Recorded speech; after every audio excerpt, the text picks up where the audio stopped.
Jungle Book.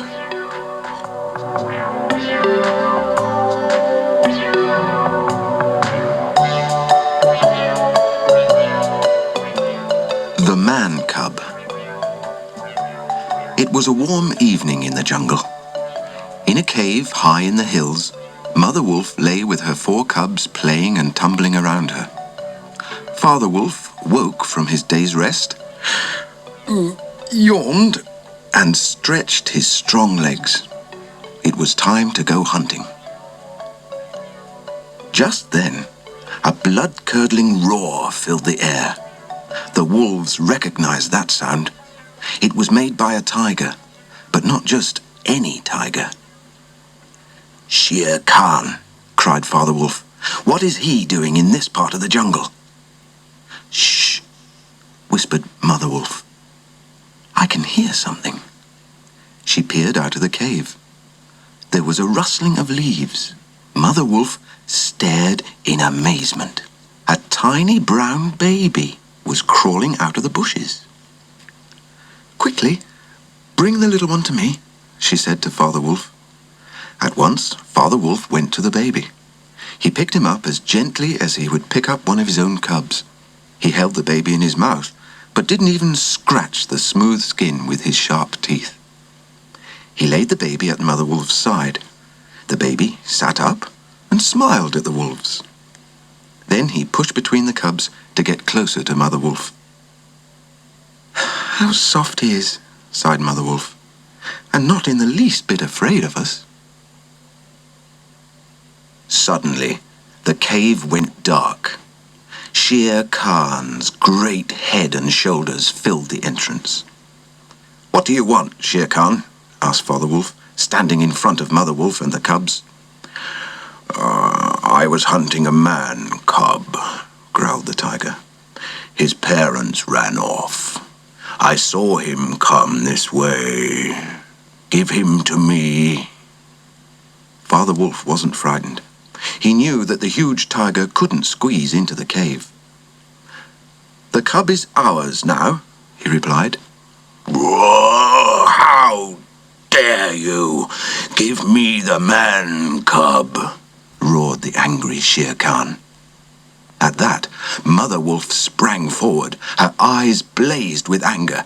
"The man cub is mine," she cried. "He shall not be killed by you. He shall live with us. As one of our own cubs, leave us in peace. Go back to your own part of the jungle." Shere Khan knew that it was useless to argue with Mother Wolf. He backed out of the cave. As he did so, he shouted in an angry voice, "The man cub shall be mine one day." Then he stalked off down the hill, muttering to himself. "We won't let that tiger come near you again," Mother Wolf said softly to the baby. The baby gurgled. He was already playing happily with his new brothers and sisters. "What shall we call him?" asked Grey Brother, the oldest of the cubs. "Let's call him Mowgli," replied Mother Wolf, after thinking for a moment. "And when he's grown up, he shall hunt Shere Khan," added Father Wolf. Mowgli laughed. He knew nothing of the adventures he was going to have as he grew up in the jungle. The Pack Council. It was the night of the full moon. Father and Mother Wolf took their 4 cubs and Mowgli to the Council Rock. This was a very special place. All new cubs had to be brought here to be inspected by the pack. It was an anxious time for Mother Wolf. Mowgli had been part of her family for 2 weeks now. She had grown to love him as much as her own cubs, but it was up to the pack to decide whether Mowgli could stay. At the top of the rock lay Akela. He was the leader of the pack. Below him, in a circle, sat 40 or 50 wolves, young and old. In the center of the circle, the new cubs were playing together. One by one, the older wolves came forward. They had a good look at each cub. At last, they came to Mowgli. He sat in the middle of the circle, playing with some pebbles. And suddenly, There came a roar from behind the rocks. It was Shere Khan. "Oh, the man cub is mine," he growled. "What do wolves want with a man cub?" Some of the younger wolves agreed with the tiger. "We don't want a man cub in our pack," they shouted. "Silence," commanded Akela. "You all know the law of the jungle. If 2 members of the pack will speak for Mowgli, he may stay." Mother and Father Wolf looked all round the circle of wolves. If only someone would get up and speak for Mowgli. As they were his new mother and father, they were not allowed to speak for him. The wolves sat quite still. Just as Mother Wolf thought that she was going to lose Mowgli, she heard a grunt behind her. It was Baloo, the sleepy brown bear. It was his job to teach the cubs the ways of the jungle. He was the only other creature who was allowed to sit with the pack council. He grunted again as he sat up. "I speak for the man cub," he said. "Let him run with the pack. I shall teach him." But Akela said, "We need 1 more to speak for him." Just then, a dark shadow dropped down into the circle. It was Bagheera, the Black Panther. "I come as a friend, Akela," he purred. His voice was as soft and sweet as honey. "I like the look of this man cub," he continued. "If you let him stay in the pack, I will give you a whole bull. I've just killed him, and he's nice and fat." The wolves were always hungry. A whole bull would make a delicious feast. At once, they agreed to let Mowgli stay. Shere Khan wasn't pleased. He gave 1 last roar, then vanished into the jungle. Lessons with Baloo. Many years passed. Mowgli lived happily with the wolves. Mother and Father Wolf were very kind to him, and the 4 cubs thought of him as their brother. He grew bigger and stronger as he learned to live in the jungle. Whenever he felt dirty or hot, he swam in the forest pools. When he was hungry, he ate nuts and fruit, or honey from the wild bees. Every day, he had to go to see Baloo, the wise old bear. Baloo taught him everything he needed to know about the jungle. Soon, Mowgli could climb almost as well as he could swim, and swim almost as well as he could run. Baloo taught him how to tell if a branch was rotten before climbing on it. He told him how to speak politely to the wild bees if he came upon a hive, and Mowgli learned to warn the water snakes in the pools before diving in. Then there were the hunting calls. Mowgli had to learn to call every creature if he needed their help. Each creature had a different call, and Mowgli had to learn all of them. Often, if he hadn't learned what Baloo had taught him, the bear would smack him with his great paw. And sometimes Mowgli was naughty. Like most children, he hated having to sit still all morning. He wanted to swim in the cool water, or climb up the trees to pick fruit. Baloo became very cross with Mowgli when he wouldn't sit still and pay attention. Sometimes Bagheera, the Black Panther, came to see how Mowgli was getting on. He would lie along a branch, purring gently, watching and listening. One day, Baloo smacked Mowgli just as Bagheera arrived. The little boy ran off in a temper. Bagheera said, "He's only little. He can't remember everything you teach him." But Baloo replied, "Nobody in the jungle is too little to be killed. He has to learn. That is why I sometimes give him a gentle smack." "Gentle?" snorted Bagheera. "The poor child is covered with bruises from your gentle paws." "I've been teaching him the hunting calls this morning," said Baloo, "and he wasn't paying attention." I should like to hear them, said Bagheera. Where are you, Mowgli? He called, looking around. I'm up here, said a cross little voice above them. My head hurts. Then Mowgli came sliding down a tree trunk, still in a temper.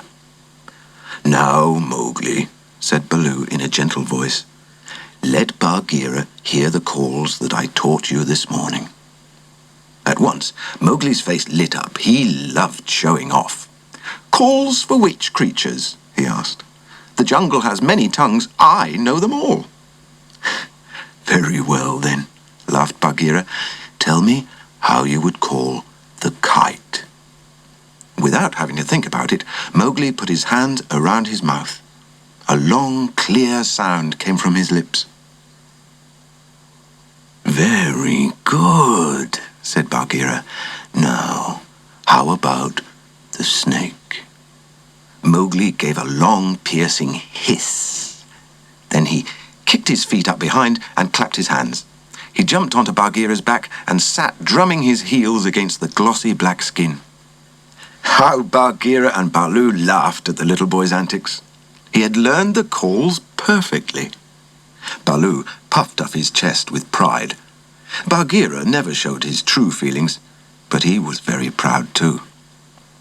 Mowgli was bouncing up and down on Bagheera's back. I shall have my own tribe. I shall be the leader, he shouted. What are you shouting about, Mowgli? Asked Bagheera.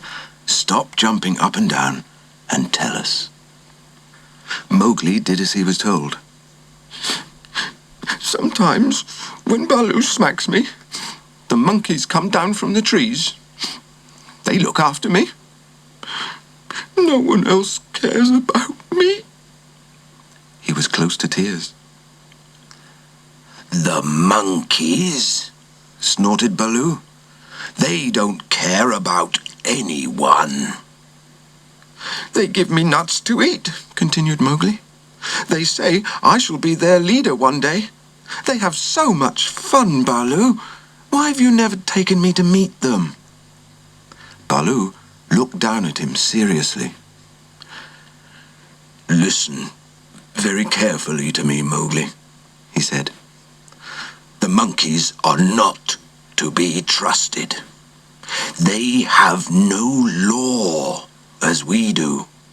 You must have nothing to do with them. Mowgli stared at Baloo. He had never heard him speak so gravely before. I'm sorry, Baloo, he said quietly. Baloo gave him a hug. We'll say no more about it, he said gently. Kidnapped. The morning's lesson over, Baloo and Bagheera settled down for their midday nap. Mowgli snuggled in between them. Soon all three were snoring gently. Suddenly, two large monkeys dropped down from the trees. They grabbed Mowgli's arms and legs and dragged him up into the treetops. Still half asleep, the little boy struggled, but he couldn't get away.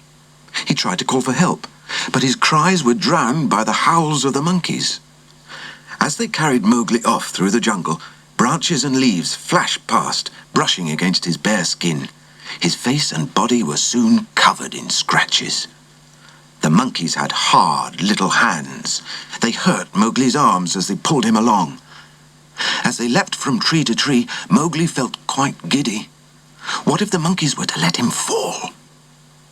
When he dared to look, he could just glimpse the ground, and it was a very long way down.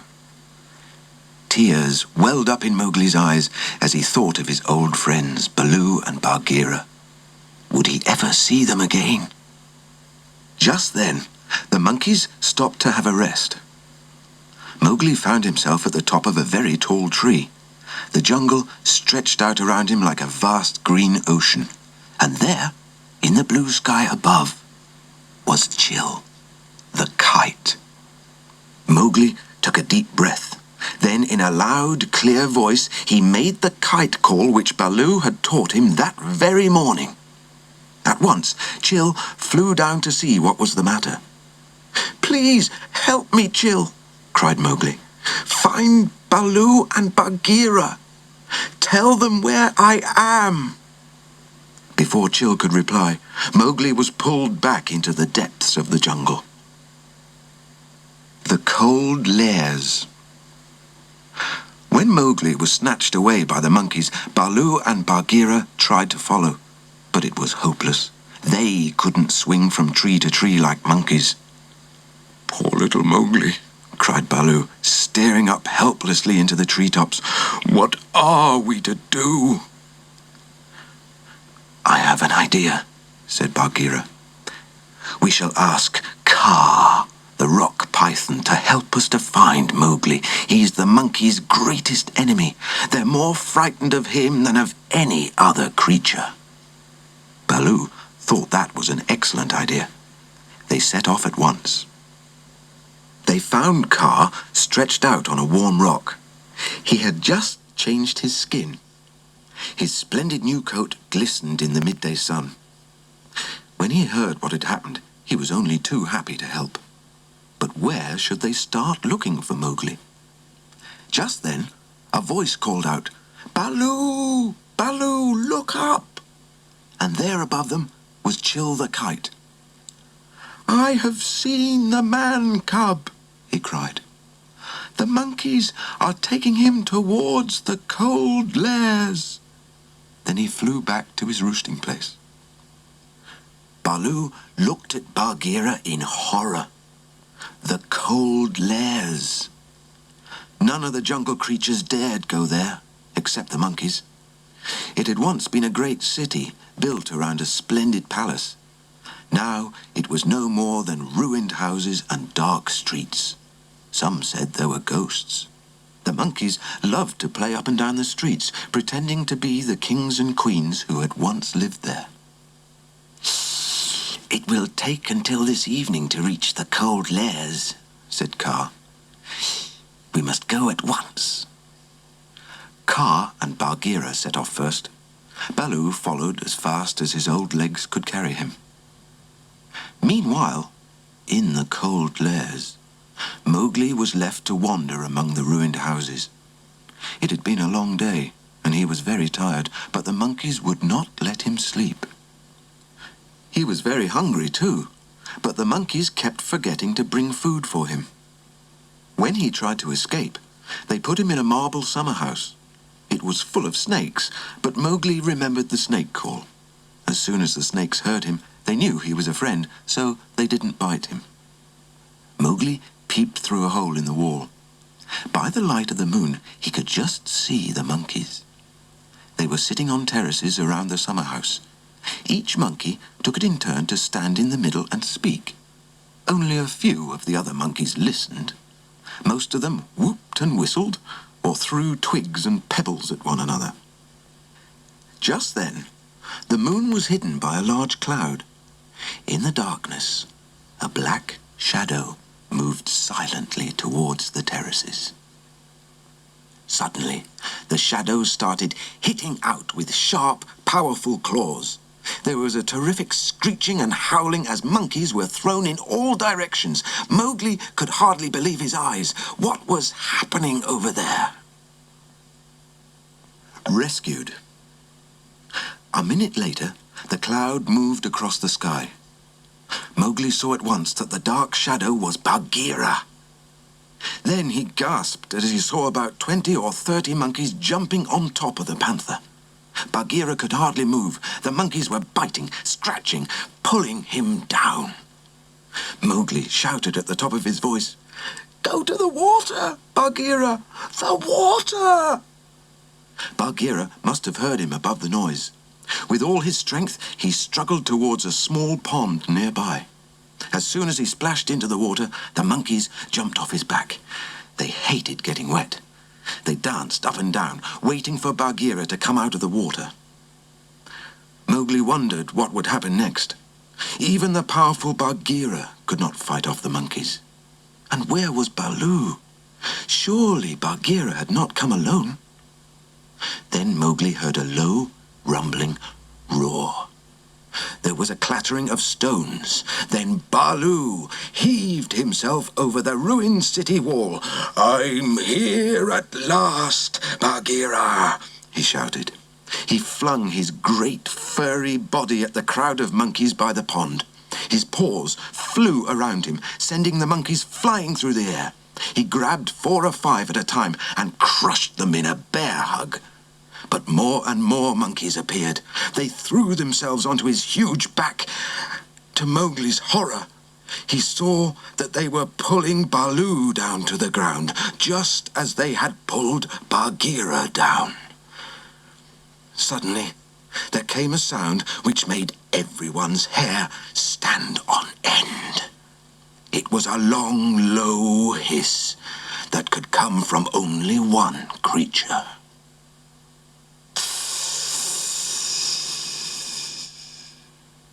The monkeys by the pond stopped dancing up and down. Those on Baloo's back jumped off.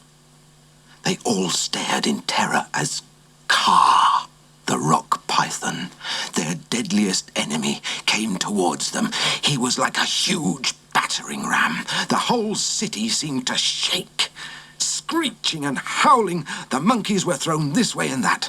Kaa's great tail curled round several monkeys at once and crushed the life out of them. And when they saw what the mighty Kaa could do, the other monkeys ran for their lives. As soon as he was free to move again, Baloo hurried to the summer house. He had heard Mowgli calling to him.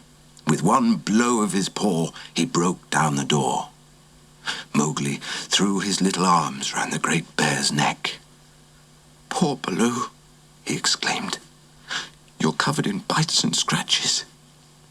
Bagheera climbed out of the water. His sleek black skin was scratched and bitten. Mowgli felt very sad to think that his 2 friends had been hurt because of him. "Now, Mowgli, you must thank Kaa for helping you," said Baloo. Mowgli did as he was told. "I hope I can help you one day," he said to Kaa. The snake smiled down at him. "You are a fine little man cub," he said. "Perhaps one day I shall need your help." Then Baloo and Bagheera started the long journey home. Mowgli lay along Bagheera's back. He slept soundly all the way and was still fast asleep when he was laid gently by Mother Wolf's side.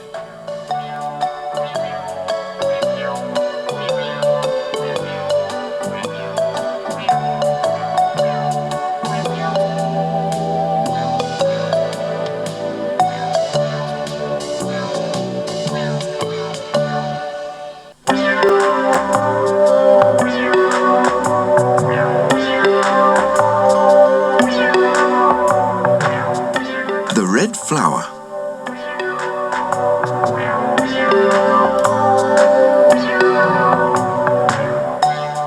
Life in the jungle was never dull. Every day brought some new discovery. Mowgli was now 10 years old. He spent most of the time with Bagheera. During the day they would sleep in the shade. As night fell, it was time to go hunting. Mowgli loved to go into the deepest parts of the jungle. He was not in the least bit afraid when he was with Bagheera.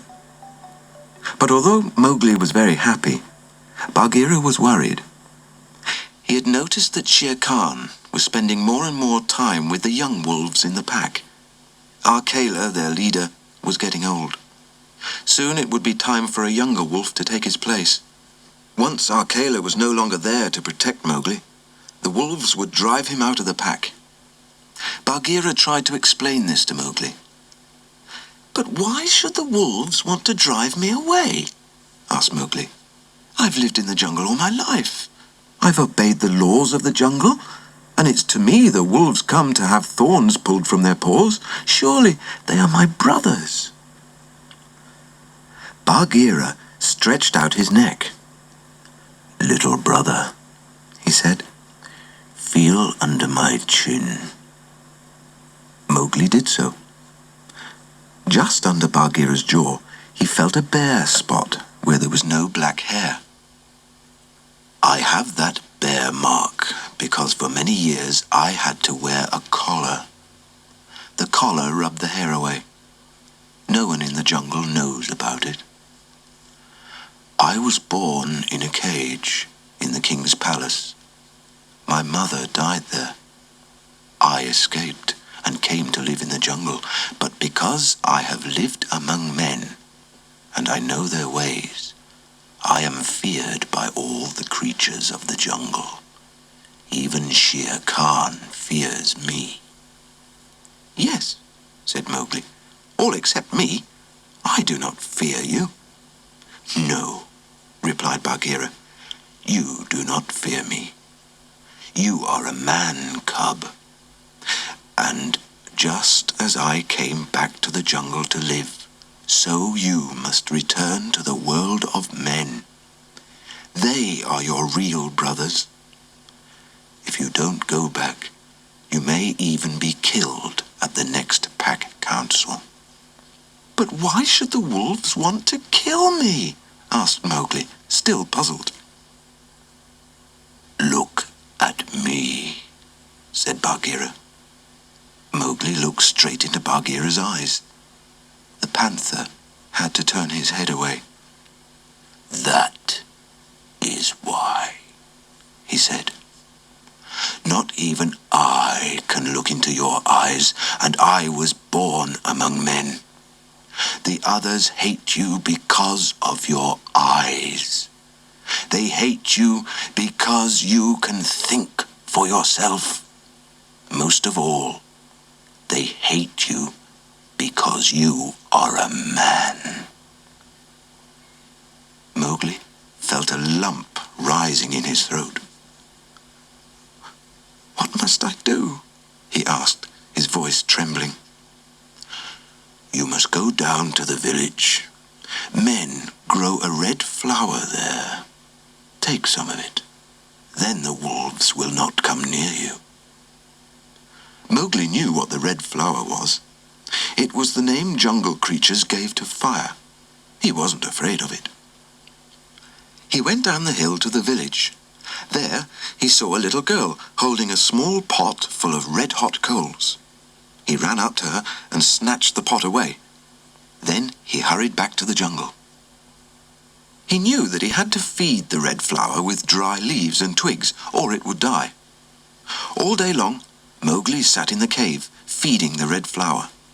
When night came, he made his way to the council rock. Akela was not in his usual place. Instead, he lay by the side of the rock. That meant a new leader had to be found. Shere Khan stood at the top of the rock. He started talking to the wolves as if he were the new leader.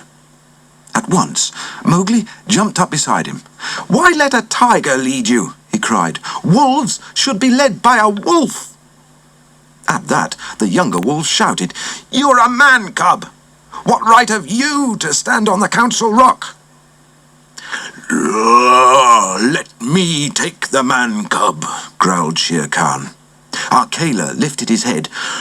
"Let the man cub go in peace," he said wearily. The other wolves shouted back in angry voices. Before the argument could turn into a battle, Mowgli picked up a strong branch. He thrust it into the pot of red-hot coals. At once, the flames leapt up. He held the blazing branch high above his head. The wolves and Shere Khan gasped in terror. They ran and hid behind rocks and bushes. Mowgli stood alone at the top of the rock. "I know that I must leave the pack," he shouted. "But before I go, I swear that I shall return one day. And when I do, I shall bring the skin of Shere Khan with me." As he said this, he leapt at Shere Khan and burned his whiskers with the flaming branch. The tiger gave a yelp, then disappeared into the jungle. Most of the other wolves followed him. Soon, Mowgli was left with Bagheera, Mother and Father Wolf, and the 4 brother and sister cubs. "Goodbye, little Mowgli," said Mother and Father Wolf. "We'll never forget you." "And I shall always think of you," said Mowgli, hugging Mother Wolf as if he would never let her go. His brothers and sisters were howling with sadness. "I shall come and see you very soon," promised Grey Brother. Then Mowgli turned to Bagheera. "I shall miss you terribly," he whispered into Bagheera's ear. Bagheera swallowed hard. "Be brave, little brother," he said. "I shall always be here if you need me. Now go, quickly." Mowgli set off sadly down the hill. As he made his way to the village, he wondered what adventures his new life would bring. Village life. Mowgli arrived at the village just as the sun was rising. There was a big wooden gate in the wall around the village. Mowgli sat down next to it. Soon a man opened the gate. He was most surprised to see a strange boy with long, tangled hair sitting on the ground.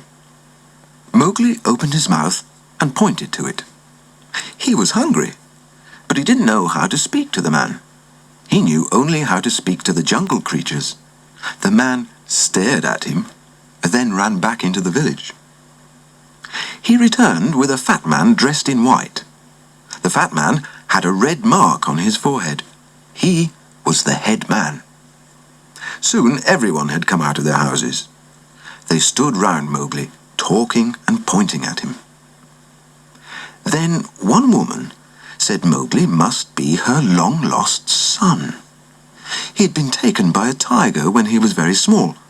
Somehow he had found his way home again. Of course, Mowgli understood none of this. So the woman, whose name was Messua, took Mowgli home. She gave him some milk and bread. They tasted very good.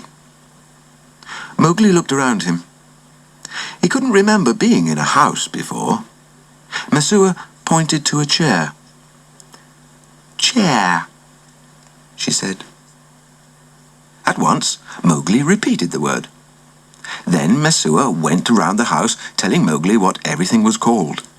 By evening he had learned many words. Messua was very kind to Mowgli. "Now it's time to go to sleep," she said. She spread a blanket on a small bed in the corner. Mowgli got into bed and she tucked him in. But Mowgli didn't like sleeping in a bed, and he hated having walls and a roof around him. In Mother Wolf's cave, he could look out and see the stars. So he got out of bed quietly and climbed through the window. He lay down in the long, cool grass next to the house. When Messua saw where Mowgli was sleeping, she wasn't angry with him. She knew that the house must seem strange to the little boy.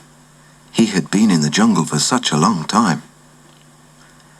In the middle of the night, Mowgli felt a soft nose on his cheek. It was Grey Brother. Mowgli was very pleased to see him. "I bring news of Shere Khan," whispered Grey Brother. "He's very angry with you. He has sworn to kill you." "I'm not frightened of him," replied Mowgli. "Will you come and see me often?" "Yes," said Grey Brother. "I will wait for you in the bamboo that grows by the grazing ground." Then Grey Brother said goodbye and hurried back to the jungle. For the next few months, Mowgli was very busy. There was so much he had to learn about man. First of all, he had to wear a cloth round his middle. How he hated that! In the jungle, he wore nothing at all. Then he had to learn to use money. He simply couldn't understand the point of it. He also learned to plough and plant seeds. Soon he could speak almost as well as the other children, but he wouldn't join in their games. Sometimes he got his words mixed up. Then the children made fun of him. That made Mowgli very angry, but his life in the jungle had taught him never to lose his temper. He was much stronger than the other children, but he never tried to hurt them.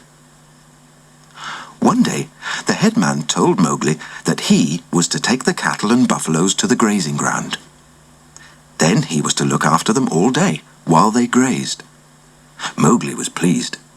Now that he had a job to do, he could sit with the men of the village. They held a meeting every evening under a huge tree. The men sat in a circle.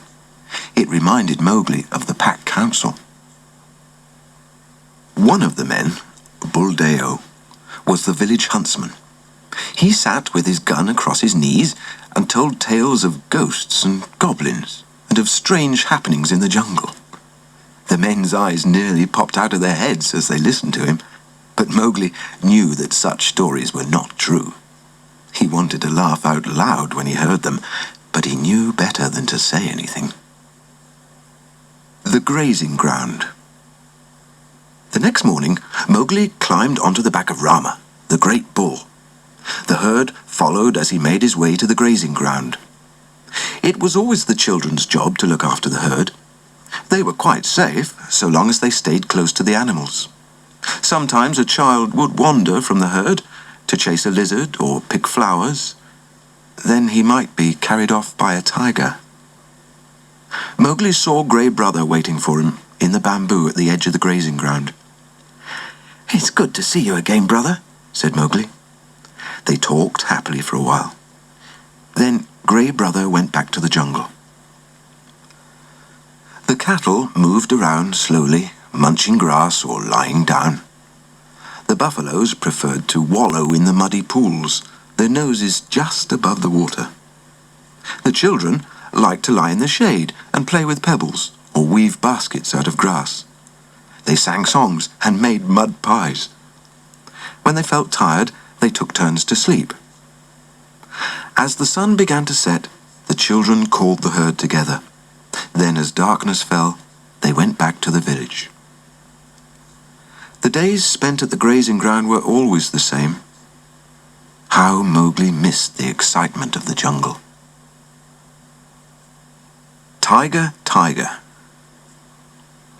One day, Mowgli was looking after the herd as usual. Suddenly, Grey Brother came running up to him. "Shere Khan is coming for you," he panted. "Good," said Mowgli. "I shall be ready for him. We must split the herd in two, then trap him in the middle. But we need more help." "I have come to help you," said a familiar voice. "Akela!" cried Mowgli. He felt very proud to think that Akela had not forgotten him. "Take one half of the herd, Akela," said Mowgli. "Grey Brother, you look after the other half." The two wolves ran off at once, and had soon done as Mowgli asked. Mowgli climbed onto Rama's back. Just then, Shere Khan appeared. He started towards Mowgli, growling and baring his sharp yellow teeth. "Akela! Grey Brother!" shouted Mowgli. There was a tremendous rumbling as the two wolves drove the herd forward. Shere Khan looked round. When he saw the cattle and the buffaloes charging towards him, he knew he was trapped. He let out a long, loud roar. But all his roaring couldn't help him now. With a thundering of hooves and a clashing of horns, the two halves of the herd came together. Shere Khan was trampled under all those hooves. A cloud of dust hung in the air. Mowgli and the wolves tried to calm the herd. When the village children saw what had happened, they ran home. Mowgli started to skin the huge tiger. The wolves helped with their sharp teeth. The children soon returned with Buldeo. The wolves hid before he could see them. Buldeo could hardly believe his eyes. A young boy skinning a 10-foot tiger? "What's going on?" he demanded. "Why did you let the herd stampede?" Mowgli didn't answer. He was too busy with his knife. "You have been a bad boy," continued Buldeo. It was just lucky for you that the tiger happened to get in the way. There's a reward of 100 rupees for his skin. Give the skin to me, and I might give you 1 rupee to keep for yourself." The skin is mine, replied Mowgli. I don't want your money. Go away. "How dare you speak to me like that?" exclaimed Buldeo. "Let me have the skin." At that, Grey Brother and Akela jumped out from behind the rocks. Buldeo was terrified. "Let him go in peace, brothers," cried Mowgli. Buldeo turned and fled back to the village. By the time Mowgli had finished skinning the tiger, it was almost dark. He rolled up the skin. Then Akela and Grey Brother helped him to drive the herd back to the village. Everyone from the village was waiting at the gate. Mowgli thought he would have a warm welcome. After all, he had killed the mighty Shere Khan. But the villagers looked angry. They threw stones at him. "Go away, evil child!" shouted Buldeo. He had told the villagers that Mowgli must be a sorcerer. He said Mowgli had cast a magic spell over him, and that he had 2 enormous creatures at his side. Another villager shouted, Take your evil magic back to the jungle, wolf cub. Mowgli couldn't understand what he was supposed to have done that was so wicked. Why were the villagers angry with him? Then Mesua came running up to him. "My poor boy," she cried. "I know you are good, but you must go back to the jungle. The villagers think you are evil. They will kill you if you stay. Goodbye, dear son." She kissed him, then ran home. Grey Brother pulled Mowgli off Rama's back. "Come quickly," he cried, "before it's too late." So Mowgli and his wolf brothers ran all the way back to the jungle. The homecoming. The sun was just rising when Mowgli stopped at Mother Wolf's cave. "I've been driven out of the village," he said, "but I have kept my promise."